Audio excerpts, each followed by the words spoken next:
자, 오늘은 여러분들께 행복을 전해드리는 시간이죠.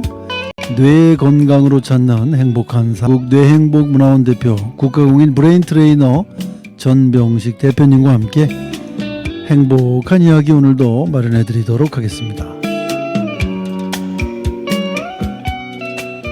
추위를 뚫고 자리를 해주신 전병식 대표님 자리에 모셨습니다. 안녕하세요. 안녕하십니까. 반갑습니다. 네. 추위를 잊을 수 있는 따끈따끈하고 행복한 얘기 부탁을 드리겠습니다. 네. 오늘도 뇌행복 체조 어떤 체조 준비하셨나요? 네. 오늘도 뇌건강 체조로 문을 열겠는데요.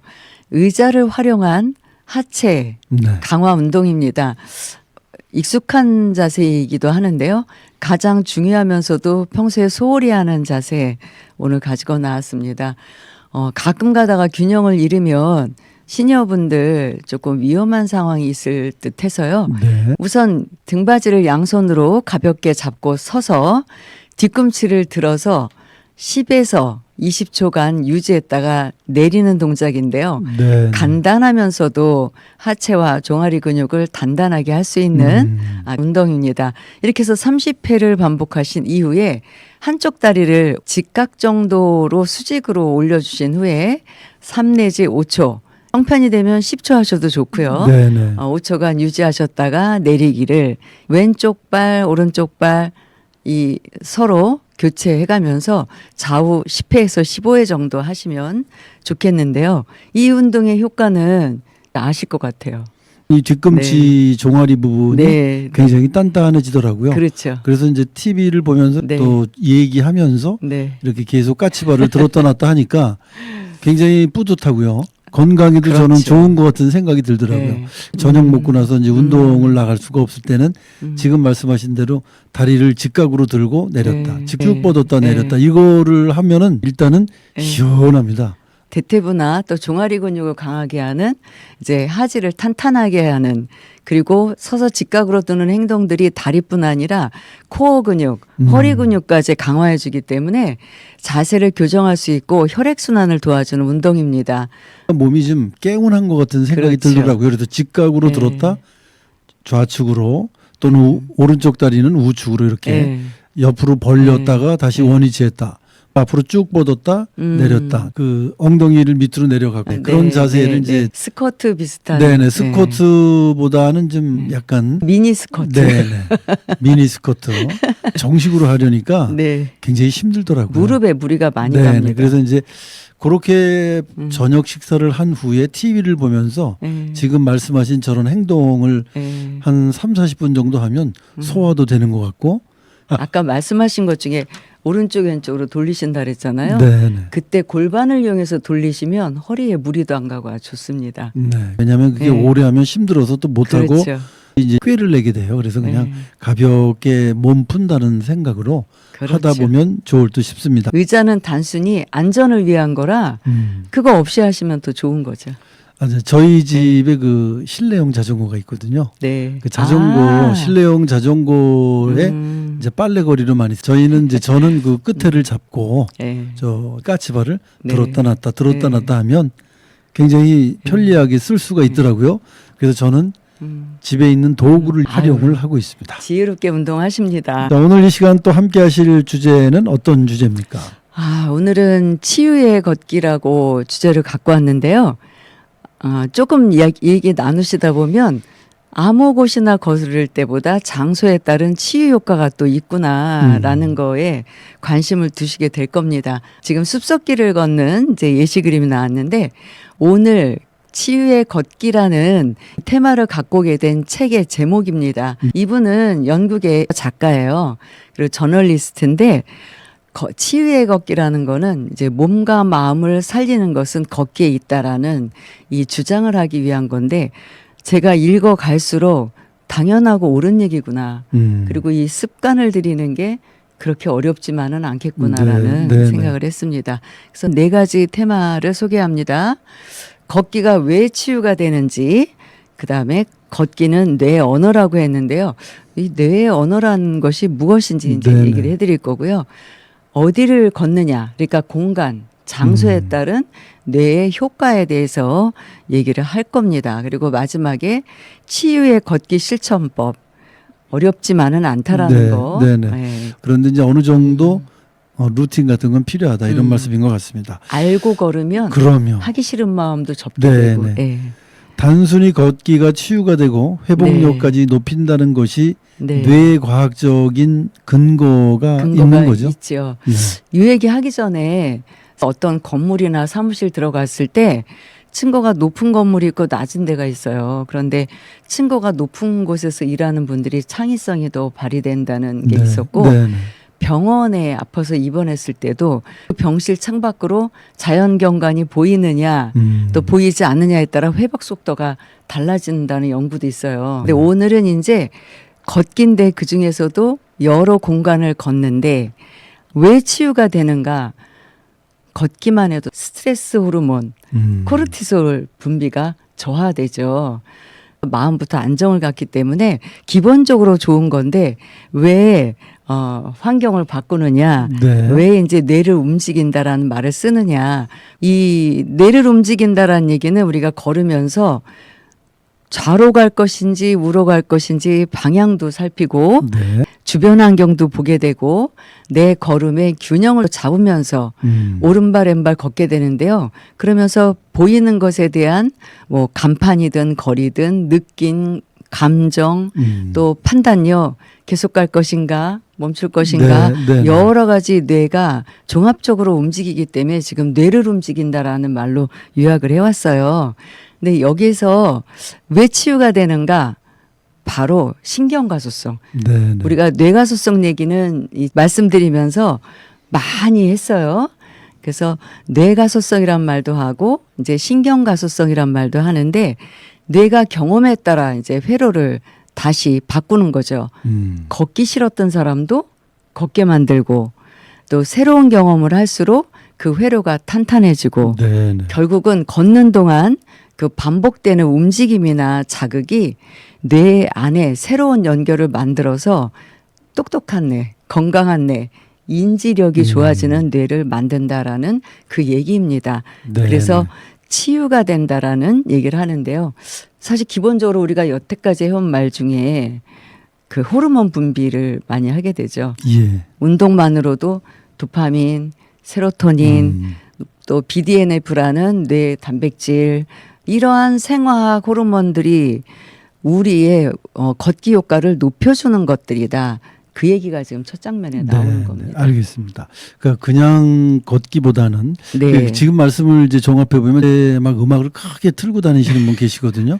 그거보다는 네. 그런 음악을 듣기보다는 눈에 보이는 것을 좌우 상하로 보면서 어떤 판단의 기준을 그렇죠. 세울 수 있고 그렇죠. 듣는 것으로도 내가 이 감각을 되살릴 수 있고 주변을 보면서 느끼면서 바람도 맞으면서 걷는 것이 여러 가지 측면에서 건강에 그렇죠. 플러스가 된다 이런 말씀이신 것 같아요. 예, 뇌 작용 활동을 네, 도우니까. 그러니까 종합적으로 네. 활성화를 시킨다. 네. 알겠습니다. 걷기는 인간 생존의 원초적 신경계 운동 체계다. 네. 그렇죠? 네. 그 말을 네, 풀어서 결국에는 해드린 거예요. 네. 구체적으로 걷는 동안 우리 뇌와 몸에서는 어떤 그런 변화가 네, 일어납니까? 다음 장면 보시면요. 용어가 익숙지 않은 것들이 있어요. 네. 걷기 중에 엔도카나비노이드라는 뭐 물질, 그다음에 젖산염, 뇌율의 생성 영양인자가 BDNF잖아요. 그거 또 그다음에 혈소판 제4인자 이렇게 익숙지 않은 이름들의 생화학 물질들이 나오는데요. 사실은 이러한 물질들이 우리의 감정이나 사고나 신체 기능을 많이 변화시키는 것들이죠. 첫 번째죠. 엔도카나비노이드는 불안을 감소하고 행복감을 증진시키는 네, 그런 물질이에요. 그래서 걸을 때 혈류를 통해서 이제 방출이 되는데 그 밑에 젖산염은 좀 억울한 이름이죠. 사실 무산소 운동일 때 근육의 피로도를 높인다 해서 오해를 많이 받고 있는데 이것이 뇌에 염증을 감소시켜 가지고 치매, 알츠하이머 예방 효과도 있다라는 게 이게 젖산염이에요. 그래서 기존의 인식보다 새로운 것들이 자꾸 이제 등장하게 되는데 스트레스에 대한 회복 탄력성도 좋아지고 그다음에 뇌 질환을 예방할 수 있다라고 했고요. 그다음에 BDNF라는 뇌 유래 성장 영양인자 한마디로 새로운 신경 회로를 만들고 성장시킨다. 그런데 지금 새로 얘기해 드리는 혈소판 제4인자라는 건요. 우리가 혈액이 응고될 때 피가 났을 때 이제 지혈을 해주면 굳어지면서 응고시키는 네. 물질이 있는데 그때 나오는 단백질 중에 하나인데요. 이것도 재밌는 연구가 나이 많이 먹은 쥐, 네. 노령쥐에다 주사로 투입했더니 이 단백질이 네. 폐마의 염증을 낫게 해주는 역할을 해준 거죠. 네. 그게 처음 이제 연구가 되면서 후속 연구가 계속 나와서 향후 우리가 젊어지는 뇌, 기억력 좋아지는 뇌, 네. 이러한 효과가 좋다고 해가지고요. 이어서 계속 연구하는 분야이기도 합니다. 네. 알겠습니다. 그러니까 종합적으로 보면 우리의 뇌 건강, 몸 건강에 아주 좋다. 이렇게 단순한 결론 드리면 되죠. 네. 일단은 많이 걸어야 되겠다라는 생각이 네. 드네요. 걷는 장소에 따라 그 효과가 다르다면 네. 각각 장소에 따른 환경이 뇌와 몸에는 어떤 차별화된 변화를 일으키는지 네. 굉장히 궁금합니다. 첫 번째는 숲길이 나오고 두 번째는 이제 바닷가, 해안, 세 번째는 이제 도시 속이죠. 바쁜 도시에서의 걸음인데요. 숲길에서 걸으면 암세포가 약화된다. 그 얘기는 숲속의 피톤치드에서 NK세포를 많이 활성화시키는 역할을 합니다. 그 숲의 효과는 단 몇 분에서 시작해서 7일까지도 그 네, 효과가 네네. 유지된다라는 그런 연구가 있습니다. 또 스트레스라든가 통증도 개선이 되고요. 나아가서 어린 나무가 있는 숲이 있고 네. 연령이 오래된 나무도 있을 거고 연령이 많은 숲길을 걸었을 때 그 피톤치드의 효과가 더 좋다라는 네, 연구가 네. 또 있습니다. 그러니까 울창하고 오래된 숲을 네, 걷게 네. 되면 네. 그 효과는 배가 될 수 있다. 네. 알겠습니다. 그러니까 머물기만 해도 자연사례 세포라고 그러죠. 암세포 중에는 그 NK 세포가 많이 증가한다라는 연구도 있습니다. 네. 그 두 번째는 이제 바닷가 얘기를 바닷가. 해주실 것 같은데 바닷가랑 떠오르는 기억 있으신가요? 바닷가에서 술 먹으면은 술이 잘 안 챈다. 뭐 그런 얘기 많이 네. 하시거든요. 근데 어느 책에선가 제가 본 얘기인데 그 파도 칠 때 퍼지는 그 입자가 굉장히 몸에 좋다고 하더라고요. 그 해안 근처에 사는 거주자분들하고 내륙에 사는 분들하고 네. 이제 비교한 연구가 있어요. 근데 해안 근처 사는 주민들이 훨씬 더 신체적, 정신적으로 건강하다. 병력 기록이라든가 당뇨 수치 이런 걸 제외하고 자기가 느끼는 자기보고적인 네. 비교를 했는데 해안가의 주민들이 훨씬 더 병에 대한 저항력도 있었고 그리고 코로나 시기에도요. 네. 코로나로 입원한 환자들이 더 적었다라는 연구도 있습니다. 네. 해안 공기에 있는 여러 가지 마그네슘, 칼슘, 뭐 포타슘, 뇌에 좋은 미세 그 물질들이 바닷물 속에 물방울과 함께 이 해안 공기에 네. 퍼져서 네. 내 몸에도 유입이 된다. 그 맨발로 걷는 게 좋긴 좋은가 봐요. 어떤 네네. 효과가 있습니까? 신발을 신어서 두텁게 할 때보다 장을 자극하는 발을 촉감을 통해서 장신경계를 활성화시키면서 소화가 혈류에도 좋고 또 전반적인 인지 능력이 향상되는 결과를 이제 보고해준 연구도 있습니다. 알겠습니다. 자, 도시 산책도 효과는 있겠죠? 지금 자연으로 찾아서 숲이라든가 바닷가 갈 시간이 없는 분들은요, 현재 생활 반경 내에 있는 도시에서 걸으면 되죠.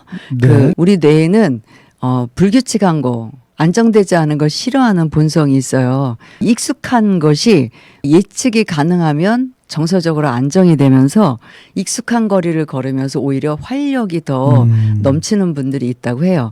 이것도 비교 연구가 있는데 도시 사이에서도 도시 공원을 걷게 한 그룹과 활발한 거리를 걷게 한 그룹 연구가 있어요.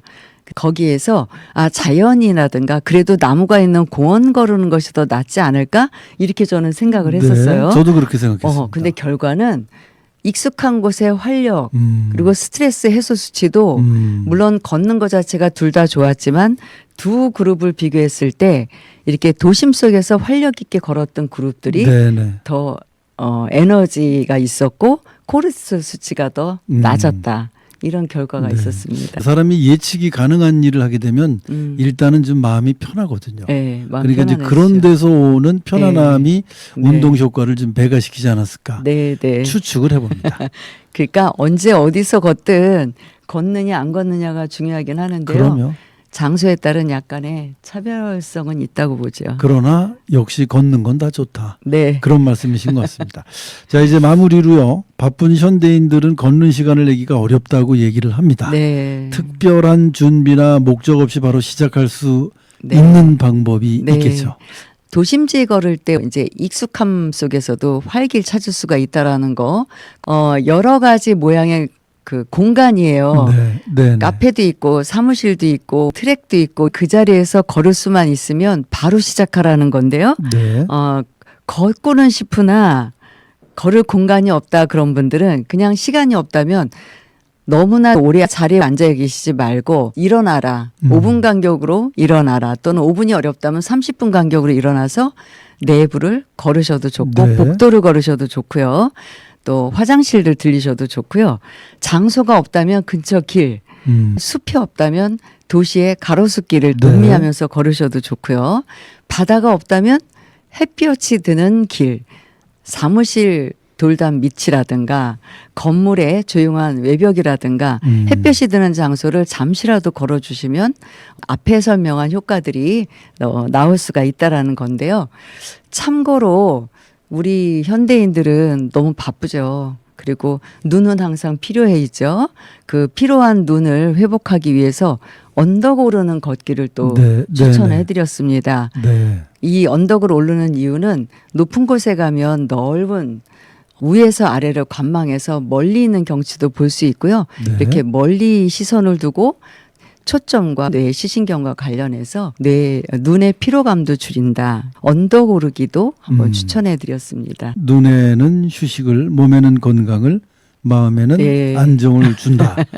또 컴퓨터 스크린이나 휴대전화로 쌓인 우리 눈을 네. 회복할 수 있는 기회가 되기도 한다. 네. 그리고 가까운 물체를 오랫동안 초점을 맞추면 초점 조절하는 눈 근육이 신경 과다가 될 수 있으니 밖에 나가면 또 언덕을 오르게 네. 되면 언덕 저 위를 보기 때문에 네. 그런 효과도 있을 것 같고 네. 또 사방을 두리번거리는 것도 나름 효과도 있고 네. 그러니까 이게 요즘은 책상을 높이 올려서 서서 근무를 하시는 분들도 계시거든요. 그것도 어느 정도 효과는 있을까요? 하체 근육도 좋지만 네네. 이제 옆으로 움직이기 좋은 여건이죠. 앉아서 하실 때보다 우리가 그 시각을 잘 관리해 주는 것도 결과적으로는 뇌인지와 영향이 돼요. 네네. 알아보지 못하면 답답해지고 활동이 줄어들고 이래서 눈을 보호하는 역할도 좋은 운동이 된다라는 이제 얘기를 드렸습니다. 네. 자, 오늘 전병식 대표님과 함께 했었던 37번째 이야기. 오늘 장소와 걷기에 따른 치유 효과, 치유의 네. 걷기 네. 얘기를 해 주셨는데 마무리해 주시죠. 네. 이제 걷기는 뇌환경에 따라서 약간씩 방향이 다르다 했는데요. 숲은 신경계 휴식으로 우리가 염증이라든가 암질환에 매우 좋은 효과가 있고 바다는 인지 회로를 더 좋게 한다라는 거. 그다음에 도시는 활력 있는 정신력을 복원할 수 있다라는 거. 요 말씀 드리면서 건강한 한 주 되시기 바랍니다. 네. 어느 곳이든 걷는 게 몸에 네. 좋다. 실내에서도 왔다 갔다 하는 게 좋다. 네. 알겠습니다. 자, 오늘도 전병식 대표와 함께 뇌 건강으로 찾는 행복한 삶 좋은 얘기 함께 나누셨습니다. 바쁘신 시간 함께 해주셔서 고맙습니다. 네, 고맙습니다.